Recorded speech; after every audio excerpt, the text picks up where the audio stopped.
Hello, मी आहे निकिता आणि तुम्ही बघत आहात निकिता अनफिल्टर्ड. तर आजचा टॉपिक माझ्या खूप जवळचा टॉपिक होणार आहे. कारण या व्हिडिओमध्ये मी सांगणार आहे, की मी माझं 10 किलो वजन कसं कमी केलं. पी-सी-ओ-डी असतानाही मी माझं 10 किलो वजन कमी केलं आहे. आजचा टॉपिक फेव्हरेट याच्यासाठी आहे, की यामध्ये मी फक्त माझं वजनच नाही कमी केलं, तर मी माझी लाईफस्टाईल चेंज केली. माझं सेल्फ कॉन्फिडन्स वाढवला आणि बऱ्याच अजून काही गोष्टी झाल्या.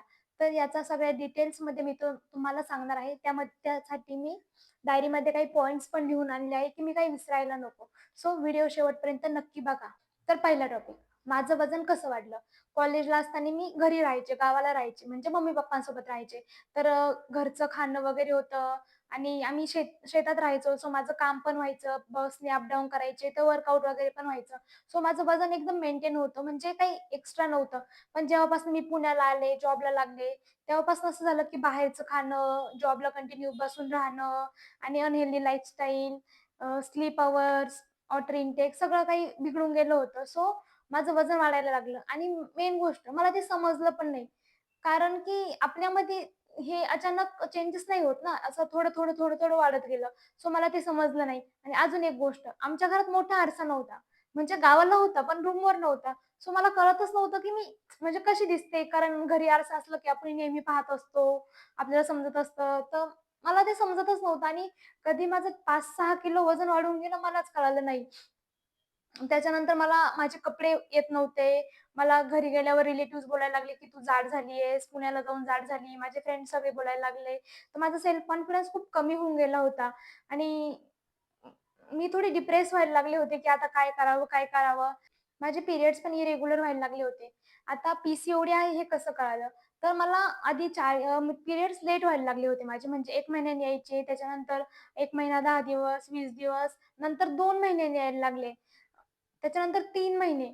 असं माझ्या सगळ्यात मोठा गॅप पडला अल्मोस्ट 4-4.5 महिन्यांचा. एकदा मला पिरियड्स आले फेब्रुवारीमध्ये, त्याच्यानंतर मार्चमध्ये नाही आले, एप्रिल, मे, जून, जुलैमध्ये मला पिरियड्स आले. सो मी ते मग माझी रूममेट वगैरे बोलली, की "तू तू थोडंसं सिरियसली घे या विषयाला, लाईटली घेऊ नकोस, कारण इन फ्युचरमध्ये तुला प्रॉब्लेम होऊ शकतो या गोष्टींचे." सो मग मी डॉक्टरकडे गेले. मग गायनॅककडनं मी सजेस्ट केलं, सोनोग्राफी वगैरे केलं. सो त्यात मला कळालं, की मला पी-सी-ओ-डी आहे. तोपर्यंत म्हणजे एकदमच असं मला धक्काच बसला, की पी-सी-ओ-डी वगैरे. त्याच्यानंतर मी खूप सारं सर्च केलं, की काय असतं, कसं असतं. मग त्यामध्ये मला कळालं, की हे हार्मोन इम्बॅलन्समुळे होतं आणि त्याचे सिम्प्टम्स पण दिसायला लागले होते. म्हणजे माझं वेट गेन झालं होतं. माझे मूड स्विंग्स व्हायचे, माझी चिड व्हायला लागली होती. माझ्या तोंडावर केस पण यायला लागले होते छोटे-छोटे. माझा हेअर फॉल खूप जास्त व्हायला लागला होता. सो गायनाकडून आल्यानंतर त्यांनी मला एक 1 मंथच्या गोळ्या दिल्या होत्या. 30 दिवसचा तो डोस होता. तर त्यामध्ये मी त्या कंटिन्यू केल्या. त्याच्यानंतर माझे पिरियड्स रेग्युलर यायला लागले. पण 2-1 महिने आले असेल. पण त्याच्यानंतर परत सेम चालू झालं, की इरेग्युलर पिरियड्स. मग नंतर परत मी एकदा डॉक्टरकडे गेले, सजेशन घेतलं. पण सेम रिपीट व्हायला लागलं. म्हणजे डॉक्टरकडे गेलं, एक त्यांचा म्हणजे जो गोळ्यांचा वगैरे असतो हे कालावधी तो कंप्लीट झाल्यानंतर परत पिरियड्स येत नव्हते. म्हणजे असा गॅप पडायला लागला होता. तर मला आता कळालं, की म्हणजे कंटिन्यू मी लाईफस्टाईल त्या गोळ्या तर कंटिन्यू नाही करू शकत ना. सो मला काहीतरी स्वतःलाच होम रेमेडी वगैरे किंवा सोल्युशन याच्यावर शोधावं लागेल. त्याच्यानंतर मी खूप YouTube सर्च केलं, Google सर्च केलं, बुक्स रीड केले. सो त्याच्यानंतर मला असं कळालं, की गोळ्या वगैरे देऊन ते काय करतात, की आपल्या बॉडीमधले फिमेल हार्मोन्स वाढवतात. त्यामुळे पिरियड्स येतात आणि त्या गोळ्यांचा पॉवर संपला, की परत सेम कंडिशनला आपण जातो. सो त्याच्यावर उपाय काय? त्यासाठी मग मी YouTube सर्च करायला लागली. तेव्हा मला समजलं, की त्यात असं म्हणजे एक 5-6 दिवसात होईल किंवा एकदम असं क्विक हे होईल असं काहीच रेमेडी मला मिळाली नाही. त्याच्यात एकच ऑप्शन होता, की तुम्हाला तुमची लाईफस्टाईल चेंज करावी लागणार आहे. म्हणजे तुमचं जे लाईफस्टाईल आहे आता अनहेल्दी लाईफस्टाईल ते तुम्हाला हेल्दी लाईफस्टाईलमध्ये कन्व्हर्ट करावं लागणार आहे. मला आत्ता पण माझे खूप सारे फ्रेंड्स विचारतात, रिलेटिव्हज विचारतात, की "तू कसं कमी केलं? आम्हाला वजन कमी करायचे आम्हाला सांग." ठीक आहे, असे म्हणजे मंत्र नाही ना तो दिला म्हणजे वजन कमी होणार आहे. त्याच्यासाठी खूप कन्सिस्टन्सी लागते. एक पेशन्स लागतो तुमच्यामध्ये. काही लोकांचं असं असतं, की 8 दिवस करायचं आणि काही रिझल्ट्स दिसत नाही. असं नसतं ना. आपण वेट गेन करायला किती दिवस लावतो? आपलं वेट गेन व्हायला अल्मोस्ट 1 वर्ष जातं आणि तुम्हाला 1 महिन्यामध्ये असं वाटतं, की ते सगळं कमी होईल. असं नाही होणार आहे ना पण. सो मला एक सात्विक मूव्हमेंट म्हणून एक YouTubeला चॅनल आहे. मी त्याची लिंक पण खाली टाकेल. डिस्क्रिप्शनमध्ये, तर तो मिळाला. त्याच्यामध्ये त्यांनी म्हणजे खूप असं नॅचरल पद्धतीने तुम्ही पी-सी-ओ-डी कसा कमी करू शकता, वर तुमचे पिरियड्स रेग्युलर कसे करू शकता, वजन कमी कसं करू शकता, स्किन याचे बरेच व्हिडिओ टाकतात ते लोकं. सो त्याच्यावर असं होतं, की तुम्ही इंटरमिडिएट फास्टिंग करू शकता. त्याच्यामध्ये कसं असतं, की तुम्ही एकदा जेवले का रात्रीचं जेवण तुम्ही 7 पर्यंत घ्यायचं. त्याच्यानंतर तुम्ही 14 ते 16 तास काहीच खायचं नाही. म्हणजे रात्रीचे 7 वाजता जेवले तर सकाळचे 7 पर्यंत 12 तास होतात. मग सकाळचे 7, 8, 9, 10, 11 म्हणजे तुम्ही दुपारचं जेवण 12ला वगैरे करायचं. त्याच्यामध्ये काय होतं तुमच्या बॉडीला आहे ना क्लिनिंगला आतमध्ये वेळ मिळतो. कारण आपण इतकं फास्ट फूड खात असतो आणि काय-काय खात असतो, तर बॉडीला आतमध्ये क्लिनिंगला वेळच मिळत नाही. ती कंटिन्यूअस बॉडी ते पचन करण्यातच तिचा वेळ निघून जातो. सो तिला क्लिनिंगला वेळ नाही मिळत. त्यामुळं आपण जर इंटरमिडिएट फास्टिंग केलं, सो ती प्रोसेस होते. सो मग मी ते पण ट्राय केलं, की मी रात्री 7च्या आधी जेवायचे आणि त्याचा मला फरक दिसायला लागला होता. पण फक्त फास्टिंग करून चालणार नाही. सो मग मी वर्कआउट वगैरे सर्च करायला लागले, की काय वर्कआउट असतं, जिम लावायची, कसं करायचं, काय? तर स्टार्टिंगला मला काहीच माहीत नव्हतं. तर त्यांनी असं स्टार्टिंगला सांगितलं होतं, की तुम्ही जॉगिंगपासून चालू करा आणि लिटरली मला त्या गोष्टीचा खूप फायदा झाला. म्हणजे मी स्टिल पण तेच करते, की सपोज माझे अजून पण पिरियड्स इरेग्युलर आहे किंवा कधी मला आले नाही, लेट झाले, तर मी जॉगिंग करते.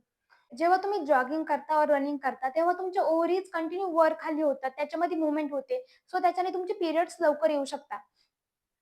पण फक्त जॉगिंगच करून हे नाही. तुम्ही अजून पण खूप एक्सरसाइज आहे मी सांगते. स्किपिंग करू शकता, स्क्वॉट्स करू शकता, लेगचे जे वर्कआउट आहे ते करू शकतात, सायकलिंग करू शकतात. पण जॉगिंग हा कसा सगळ्यांना जमेल. तुम्ही एक स्टार्टिंगला नॉर्मल जॉगिंग पण नाही आलं तर एक फास्ट वॉकिंग करू शकता. त्याच्यानंतर तुम्ही 1 मिनिट जॉगिंग करून 1 मिनिट चालायचं असं ट्राय करू शकता. कारण स्टार्टिंगलाच इतकं जॉगिंग वगैरे नाही जमत कोणाला.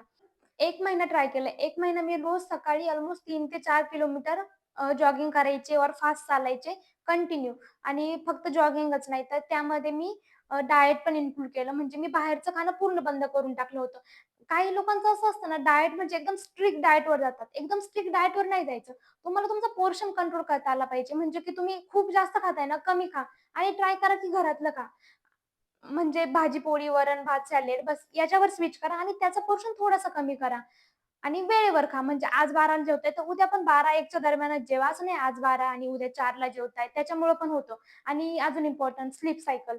स्लीप सायकल तुमचं ॲट लीस्ट 7 ते 8 तास तुम्हाला झोप आली पाहिजे. नाहीतर सगळं जरी तुम्ही प्रॉपर करताय, पण तुम्ही झोपत वेळेवर नाहीये, उठत वेळेवर नाहीये, 3-4 तास झोपताय, तर मग त्याचा काहीच इफेक्ट दिसणार नाही. आणि अजून एक गोष्ट, बॉडी हायड्रेशन. तुम्हाला ॲट लीस्ट दिवसाला 3 ते 4 लिटर पाणी प्यायला हवं. 3 ते 4 लिटर पाणी पिलंच पाहिजे. तर खूप मुली म्हणतात, की नाही इतकं पाणी पिलं जात नाही, कसं प्यायचं? तर सिंपल आहे. तुम्ही जर ऑफिसला जात असाल, तर ऑफिसच्या डेस्कवर 2 बॉटल भरून ठेवायच्या आणि ट्राय करायचं, की ऑफिस संपेपर्यंत ते मी खतम करणार आहे. आणि घरी पण म्हणजे तुम्ही अशा क्यूट बॉटल वगैरे कॅरी करू शकता, की जेणेकरून पाणी प्यायची इच्छा होते. Girls myth. पण तसं म्हणजे तुम्ही ग्लासनी पण पिऊ शकता. असं काही नाही, की तुमच्याकडं म्हणजे चांगली बॉटलच पाहिजे वगैरे.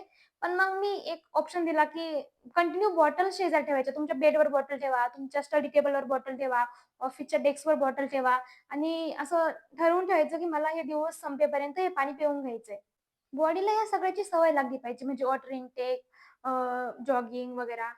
आपण सपोज ब्रश करतो, अंघोळ करतो, याची सवय आपल्याला लागली. म्हणजे ते केलं नाही तर आपल्याला असं बेचैन होतं, काहीतरी मिसिंग वाटतं. सपोज तुम्ही 1-2 दिवस ब्रश करू नका. तुम्हाला असं वाटेल ना, की काहीतरी तर मिसिंग लाईफमध्ये. 1-2 दिवस अंघोळ करू नका, वाटेल ना. तर सेम तसंच करायचंय. तुम्ही जर वर्कआउट नाही केलं, तर तुम्हाला असं वाटलं पाहिजे, की काहीतरी तर मिसिंग आहे.